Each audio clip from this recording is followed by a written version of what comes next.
Good afternoon everyone. तो हमने ये आज गामा रे लॉ के लिए न्यूमेरिकल्स करेंगे और जो उसमें नेक्स्ट टॉपिक है ये that is respected gamma ray law and vertical resolution and radius of investigation और भी से radio depth of investigation relation और न्यूमेरिकल्स इन गामा रे जो हम आज की क्लास में देखेंगे। तो सबसे पहले हम देखते हैं कि रिस्पेक्टेड गामा रे लॉ क्या होता है। तो जैसे कि गामा रे लॉ होता है वो आपको बताता है कि नहीं है किस फॉर्मेशन में गामा रे प्रेजेंट है। जैसे कि आपका सेल फॉर्मेशन है उसमें गामा रे प्रेजेंट है, तो वो कौन डिटेक्ट करेगा? Gamma ray law. और कितने प्रेजेंट है उसके हिसाब से हमने ये वॉल्यूम ऑफ सेल निकाल लेते हैं कि इतनी प्रेजेंट है तो इतना वॉल्यूम ऑफ सेल हो सकता है। तो सिंपली गामा रे लॉ का अपना क्या देता है? क्वांटिटी ऑफ सेल एंड उसके हिसाब से हमने फिर उसके लिए वॉल्यूम ऑफ सेल निकाल लेते हैं क्वांटिटी ऑफ सेल से, क्वांटिटी ऑफ गामा रे से। और जो आपका स्पेक्ट्रल गामा रे लॉ है ये इसका सिंपली मीनिंग है कि ये आपको देता है कि जो गामा वॉल्यूम ऑफ सेल है जिसमें गामा रे प्रेजेंट है उसमें गामा रे बहुत सारी होती है, जैसे आपकी थोरियम हो गई और आपकी नई यूरेनियम हो गई। किस किस का कितना कितना पार्ट उसमें प्रेजेंट है। जैसे gamma ray volume of shale में प्रेजेंट है तो इतनी गामा रे प्रेजेंट है, इतनी गामा रे में कितना पार्ट आपका थोरियम का है, कितना पार्ट आपका यूरेनियम का है, कितना उसके डॉक्टर प्रोडक्ट्स होते हैं यूरेनियम के उनके पार्ट्स हैं। तो स्पेक्ट्रल गामा रे देता है आपको कंपोजिशन ऑफ गामा रे। ठीक है कि इस गामा रे का कितना पार्ट इधर प्रेजेंट है, इस गामा रे का कितना पार्ट इधर प्रेजेंट है। जैसे कि मैं अगर बात करूं स्पेक्ट्रल गामा रे लॉ की तो ये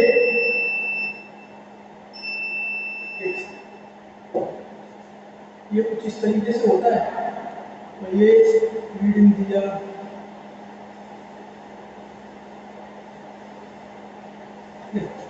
तो ये इस तरीके से रीडिंग दिया, ठीक है। इस तरह गामा रे से आपने पता लगा लिया कि गामा रे प्रेजेंट है तो वॉल्यूम सेल प्रेजेंट है, और उसमें कौन कौन सी गामा रे प्रेजेंट है वो आपको स्पेक्ट्रल गामा रे लॉ देगा, ठीक है।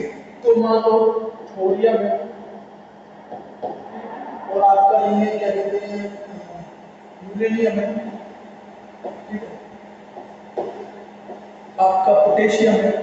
इनका कितना कितना अमाउंट प्रेजेंट है वो आपका स्पेक्ट्रल गामा रे लॉ देगा, ठीक है। ये हमारा टॉपिक ऑफ इंटरेस्ट नहीं है, हमारा टॉपिक ऑफ इंटरेस्ट है गामा रे जो हमने पढ़ लिया। लेकिन सिंपली आपसे पूछते हैं गामा रे लॉ और गामा रे में क्या, स्पेक्ट्रल गामा रे लॉ में क्या अंतर है? तो गामा रे लॉ आपको नहीं प्रेजेंस ऑफ गामा रे देगा, उसकी क्वांटिटी को मेजर करेगा जिससे हम वॉल्यूम ऑफ सेल पता करते हैं।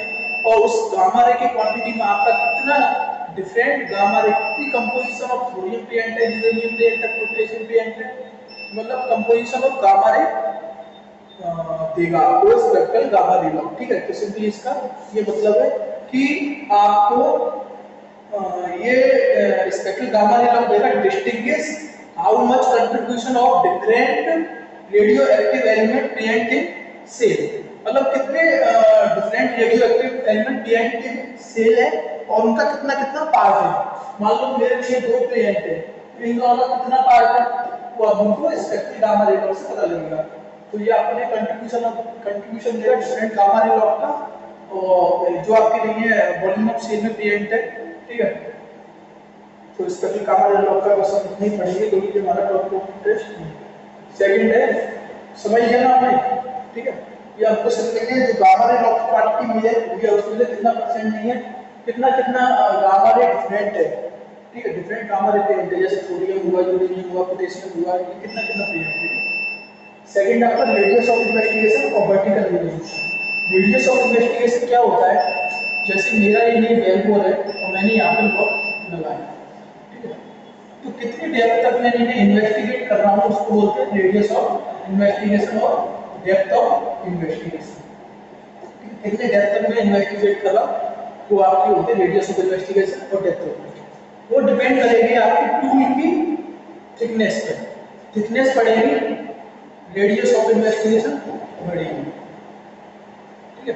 इसको डेप्थ ऑफ इन्वेस्टिगेशन भी बोलते हैं, सेम नाम है radius of investigation, depth of investigation, ठीक है। तो टूल की थिकनेस बढ़ेगी आपकी रेडियस ऑफ इन्वेस्टिगेशन बढ़ेगी। या फिर हम कह सकते हैं कि यहाँ पर अगर एक एमिटर है और दो सेपरेटर है तो इनके बीच में जितनी ज्यादा डिस्टेंस बढ़ेगी एमिटर और सेपरेटर के बीच में, ठीक है, या फिर हम कह सकते हैं हाँ एमिटर और सेपरेटर के बीच में, या फिर दो एमिटर और डिटेक्टर के बीच में जितनी ज्यादा डिस्टेंस होगी उतनी ज्यादा रेडियस ऑफ इन्वेस्टिगेशन और डेप्थ ऑफ इन्वेस्टिगेशन होगा, या फिर हम कह सकते हैं दो डिटेक्टर के बीच में जितनी ज्यादा स्पेसिंग होगी उतना ज्यादा आपका रेडियस ऑफ इन्वेस्टिगेशन होगा। कैसे कि अगर मैं यहाँ से रे डालूंगा तो वो सिंपली यहाँ पर होकर आ जाएंगे, लेकिन अगर मैं यहाँ से रे डालूंगा तो वो ज्यादा डेप्थ तक होकर यहाँ तक आएंगे। सिमिलरली मैं और ज्यादा बड़ा कर दूंगा तो नहीं है ज्यादा डीप तक होकर आएंगे। तो थिकनेस ऑफ टूल या फिर spacing between detector and emitter या फिर spacing between two detector directly related to radius of investigation और डेप्थ ऑफ इन्वेस्टिगेशन। थिकनेस बढ़ेगी तो रेडियस ऑफ इन्वेस्टिगेशन बढ़ेगा, थिकनेस बढ़ रही है तो मतलब distance between your detector and emitter increase, ठीक है। तो जब नहीं है मेरी थिकनेस बढ़ती है तो रेडियस ऑफ इन्वेस्टिगेशन बढ़ता है, तो आपका वर्टिकल रिजोल्यूशन हो जाता है कम। वर्टिकल रिजोल्यूशन क्या होता है कि जैसे कि मैं अगर यहाँ से इसकी परमेबिलिटी निकाल लूँ, ठीक है, तो मेरे को इस स्टोन की परमेबिलिटी चाहिए तो मैंने निकाल ली ये, ठीक है। तो अगर मेरी कम कम नहीं है डेप्थ ऑफ इन्वेस्टिगेशन होगी तो मैं खाली यहाँ की परमेबिलिटी निकालूंगा, लेकिन अगर मेरी ज्यादा डेप्थ ऑफ इन्वेस्टिगेशन होगी तो मैं इसके साथ साथ इसकी भी निकाल दूंगा, और ज्यादा होगी तो इसकी भी निकाल दूंगा। फिर मेरे को तीनों का एवरेज लेना पड़ेगा, a plus a dash plus a double dash by 3। तो इन तीनों का एवरेज मेरे को इसकी परमेबिलिटी या फिर इसकी परमेबिलिटी या फिर इसकी परमेबिलिटी देगा। सपोज करो कि आपके यहाँ पर कोई परमेबिलिटी नहीं है, ये जोन इम्परमेबल है, ठीक है, तो आप फिर भी नहीं है, इधर की परमेबिलिटी है, इधर की परमेबिलिटी है, इधर की परमेबिलिटी है, तो आपने यहाँ से यहाँ तक का एवरेज लिया है, या फिर यहाँ से यहाँ तक का, फिर यहाँ से यहाँ तक का, आपने पूरे का एवरेज लिया है, तो उसमें वो जो परमेबिलिटी आएगी ये रिलेटेड वो आपकी नहीं है, इसकी भी परमेबिलिटी मानी जाएगी, मतलब जिसकी परमेबिलिटी नहीं थी उसकी परमेबिलिटी मान ली गई। तो वर्टिकल रिजोल्यूशन मतलब जो हम एक्यूरेट डाटा जो हमको मिलना चाहिए था दैट इज के, जो कि कम डेप्थ ऑफ इन्वेस्टिगेशन में मिल रहा था वो अब नहीं मिलेगा, दैट इज वर्टिकल रिजोल्यूशन होगी अभी कम। मतलब रिजोल्यूशन क्या होता है, ज्यादा क्लियर तरीके से देखना, जितनी ज्यादा रिजोल्यूशन बढ़ाते जाएंगे उतना ज्यादा क्लियर दिखेगा और एक्यूरेट दिखेगा। तो वर्टिकल रिजोल्यूशन कम हो गया मतलब आपको एक्यूरेट डाटा नहीं मिलेगा, जितनी ज्यादा डेप्थ ऑफ इन्वेस्टिगेशन बढ़ती जाएगी उतना मिक्सचर ऑफ डाटा आता जाएगा और उनका एवरेज लेना पड़ेगा, और जहां पर डाटा नहीं मिलेगा उधर भी हम डाटा मान लेंगे। तो सिंपली रेडियस ऑफ इन्वेस्टिगेशन बढ़ेगी तो वर्टिकल रिजोल्यूशन कम होगा ड्यू टू इनएक्यूरेट डाटा, और आपका ये कब बढ़ेगा, थिकनेस जब बढ़ेगी, और थिकनेस कब बढ़ेगी जब ये gap distance between emitter and detector के बीच में नहीं है गैप बढ़ेगा, तो डिटेक्टर टू डिटेक्टर गैप बढ़ेगा। तो सिंपली इसका ये मतलब होता है। तो इसमें दो टॉपिक बचे थे, गामा रे लॉ में स्पेक्ट्रल गामा रे लॉ और रेडियस ऑफ 1 सेकंड।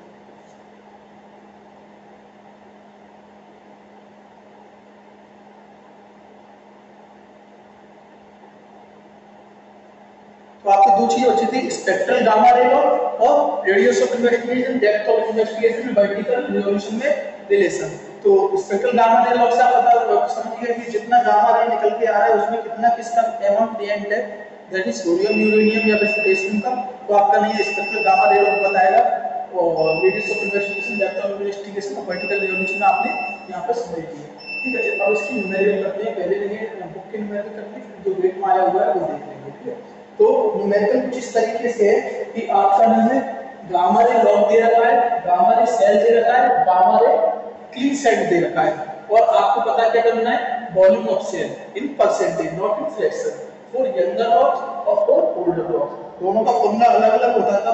अगर आपसे नहीं है ये क्वांटिटी नहीं देते हैं कि किसके लिए पेमेंट करना है तो आप ऑटोमेटिकली यंगर रॉक के लिए निकाल लोगे। अगर आपको ये क्वांटिटी नहीं देखते हैं कि आपको ओल्डर रॉक के लिए निकालना है या फिर यंगर रॉक के लिए निकालना है तो आप ऑटोमेटिकली यंगर रॉक के लिए निकाल दोगे, क्योंकि यहाँ पर दोनों के लिए पूछा है तो दोनों के लिए निकालेंगे। तो सिंपली पहले देखते हैं इन तीनों डाटा से क्या निकल सकता है हमारा shale index that is IR, वो क्या होता है gamma ray log, gamma ray sand, gamma ray shale, gamma ray shale. तो गामा रे लॉग कितना है 70। अच्छा इसकी यूनिट में बता नहीं पाया था, इसकी यूनिट होती है एपीआई में, जैसे उसकी मिलीवोल्ट में होती है ना एसपी लॉग की स्पॉन्टेनियस पोटेंशियल की, तो ये लॉग मेजर किया जाएगा वो एपीआई गिरमेट्री दैट इज एपीआई में मेजर किया जाएगा, that is American petroleum institute या इंडस्ट्री होती है उसकी स्टैंडर्ड फॉर्म में मेजर किया जाएगा। ठीक है, तो ये क्या हो गया हमारा -70 और +70 माइनस आपका कितना है 10 प्लस आपका सेल कितना है 90 और ये कितना है 10, ये कितना है 60/80। ये पॉइंट में कुछ आएगा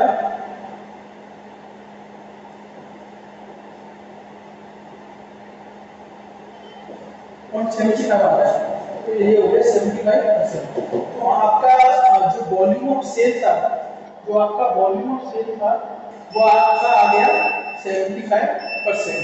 और सॉरी ये आपका आया है सेलिनेट इंडेक्स। ठीक है, लेकिन अगर मैं यंगर लॉग के लिए देखूंगा तो वॉल्यूम ऑफ सेल सेलिनेट इंडेक्स के बराबर होता है।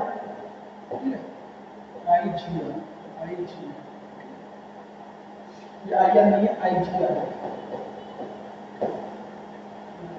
तो यंगर लॉग्स के लिए वॉल्यूम सेल आपका ये सेलिनेट इंडेक्स के बराबर होता है, तो मैं कह सकता हूं वॉल्यूम सेल कितना हो गया 75% फॉर यंगर लॉग्स। ठीक है, अब जब हम लेंगे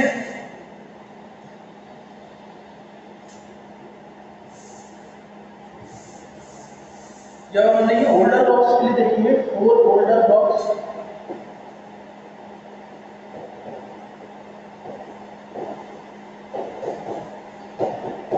इसका फॉर्मूला होता है आपका volume of shale equal to 0.33 ये होता है आपका 2 × 10⁻⁻⁰ ठीक है, आईजीआर कितना आया आपका 0.75 की वैल्यू आप यहाँ पर रखोगे तो ये आ जाएगा हाफ। ठीक है, हाफ का मतलब √2 -1 × 0.33 करोगे आप तो आपको आएगी वॉल्यूम ऑफ सेल की वैल्यू। तो ये हो गया आपका ओल्डर लॉग के लिए। यंगर लॉग के लिए आपका ये वॉल्यूम ऑफ सेल क्या कहते हैं सेलिनेट इंडेक्स के बराबर हो जाता है। और ये वॉल्यूम ऑफ सेल लेंगे उसके लिए कितना होता है ओल्डर लॉग्स के लिए 0.33 × 2 × IGR - 1। IGR अपना कितना है 75 पॉइंट एक्सेल मिलूंगा तो 0.75 उससे आपको आंसर निकल जाएगा। ठीक है, और इसकी वैल्यू से दिमाग निकालना है। ठीक, फिर नेक्स्ट सवाल है आपका, अगर वॉल्यूम ऑफ सेल 70 API है, वॉल्यूम ऑफ सेल वो गामा रे काउंटिंग सेल की नहीं है 70 API है, और गामा रे काउंटिंग सेल की 20 API है, गामा रे लॉग 50 API है, ये आपको डाटा दिया गया है। तो वॉल्यूम ऑफ सेल परसेंटेज निकालना है। तो पहले आप निकालोगे सेलिनेट इंडेक्स दैट इज ये हो जाएगा आपका log minus cell minus cell minus cell, ये आएगा समथिंग 30/50, ये आ जाएगा 0.6 दैट इज 60%। तो ये आ गया आपका आईजीआर सेलिनेट इंडेक्स। मैंने कहा था पिछले सवाल में अगर आपको नहीं है ये दे ही रखा कि आपको यंगर लॉग है कि ओल्डर लॉग है, तो आपको नहीं है वो यंगर लॉग मान के चलनी है। तो इससे वॉल्यूम इसमें दे ही रखा कि कौन सी लॉग है, तो मैं यंगर लॉग मान के चलूंगा। तो वॉल्यूम ऑफ सेल हो जाएगा आपका वॉल्यूम ऑफ मतलब सेलिनेट इंडेक्स के बराबर, तो वॉल्यूम ऑफ सेल हो गया आपका 0.6 और 60%। अब देखो फॉर्मेशन में दो चीजें दी रहती हैं आपकी mainly, volume of shale plus volume of shale दोनों का बना के बन होता है। वॉल्यूम ऑफ सेल आपको दे रखा है 0.6, वॉल्यूम ऑफ सेल सेंड आप यहां से निकाल सकते हो। तो वॉल्यूम ऑफ सेल कितना हो जाएगा 0.4 और में से 0.6 को वॉल्यूम ऑफ सेल आ गया। और इसको पूछा परसेंटेज में, तो ये हो जाएगा volume of shale equal to 50%। ठीक है, सिंपली आपका ये सवाल है। तो बताया नहीं गया कि यंगर लॉग है कि नहीं ओल्डर लॉग है, तो आप यंगर लॉग मान सकते। नेक्स्ट सवाल है जो आपका गेट 2016 में आ चुका है। ठीक है, कि आपको मैंने एक कर्व दे रखा है, तो उससे क्या निकालना है, सेलिनेस इंडेक्स एट पॉइंट एस। इस एस पॉइंट पर आपको सेलिनेस इंडेक्स निकालना है। तो आईजीआर का सबसे पहले फॉर्मूला लिख लो, log sorry gamma log minus gamma gamma log minus gamma sin gamma sin gamma sin। देखो ये क्लीन सेंड होती है, ठीक है। और ये देखो क्लीन सेंड का बिना आपका क्या दे रखा है, गामा रे रीडिंग ये आपकी 10 दे रखी है क्लीन सेंड की, और गामा रे लॉग कितना दे रखा है। तो मैंने बताया था कोई भी लॉग की डाटा जो आपको मिलेगा वो आपको सेली सेंड का मिलेगा। मैंने आपको बताया था इसकी लॉग में कि कोई भी लॉग का डाटा मिलेगा आपको सेली सेंड का मिलेगा, ठीक है। तो हमें एस की वैल्यू कौन देगा, लॉग, और वो कितनी है 70, और सेल का कितना है, सेल का 100% दे रखा है। इस पॉइंट पे सेल का कितना है, क्लीन सेल लेते हैं यहाँ पर, क्लीन सेल उसका कितना है 100, माइनस सेल का कितना है 10, तो 60/90।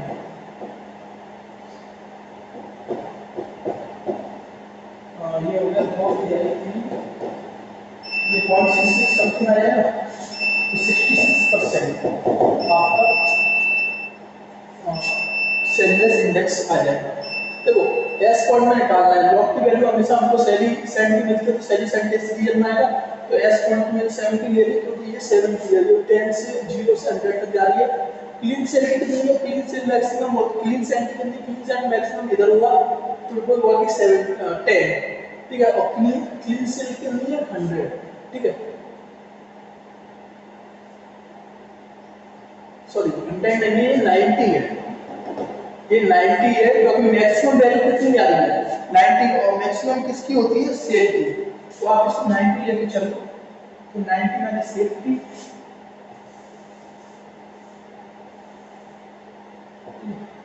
तो 60/80 ये हो गया C/4 दैट इज 0.75, ठीक है। तो देखो आपके लिए एस पॉइंट पे सेलिनेस इंडेक्स की वैल्यू कौन देता है, लॉग, तो लॉग की वैल्यू 70 लिख ली।